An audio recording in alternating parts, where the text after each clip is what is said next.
हिंगोलीच्या गुंज गावातील महिला मजुरांना घेऊन जाणारा ट्रॅक्टर आलेगाव शिवारातील विहिरीत पडल्याने 8 जणांचा दुर्दैवी मृत्यू। ट्रॅक्टर चालकाची चूक, 8 जणांचा मृत्यू। भीषण अपघाताने महाराष्ट्र हादरला।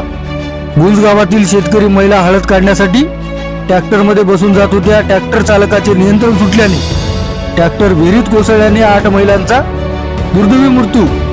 ग्रामस्थांना माहिती मिळताच ग्रामस्थांनी 2 महिलांसह एका पुरुषाला वाचवलं, पण 8 जणांचा ट्रॅक्टरच्या ट्रॉली खाली बुडून मृत्यू झाल्याची प्राथमिक माहिती ग्रामस्थांनी दिली। घटनास्थळी वसमत विधानसभेचे आमदार राजूभैया नवघरे व तसेच नांदेडचे आमदार बालाजी कल्याणकर घटनास्थळाची पाहणी घेण्यासाठी आलेले पाहायला मिळाले।